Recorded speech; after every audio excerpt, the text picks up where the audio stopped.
ભાવનગર જિલ્લાના વલભીપુર તાલુકાના કાનપુર ગામ નજીક આઈસર ટ્રક અને કાર વચ્ચે અકસ્માત સર્જાતા દાદા પૌત્રના મોત નીપજ્યા હતા, જ્યારે એક મહિલાને ગંભીર ઇજા થતા તેને ભાવનગરની ખાનગી હોસ્પિટલમાં ખસેડવામાં આવી હતી।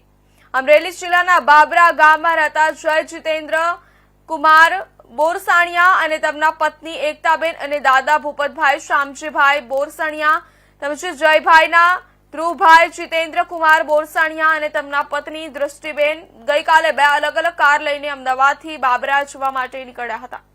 તેઓ વલભીપુરના કાનપુર ગામ નજીક પહોંચ્યા હતા, ત્યારે કાનપુર ગામ પહેલા નાળા ઉપર વલભીપુર તરફથી આવી રહેલા આઈસર ટ્રક નંબર GJ34T1764 અને જયભાઈની કાર નંબર GJ06PD0925 વચ્ચે અકસ્માત થતા કારમાં જઈ રહેલા જયભાઈ, તેમના પત્ની એકતાબેન અને દાદા ભૂપતભાઈને ગંભીર ઇજા થઈ હતી। અકસ્માત સર્જી આઈસર બનાવ સ્થળે મૂકી તેનો ચાલક ફરાર થઈ ગયો હતો। આ ઘટનામાં ઇજાગ્રસ્ત ત્રણેયને સારવાર માટે એમ્બ્યુલન્સ મારફતે લઈ જવામાં આવ્યા હતા।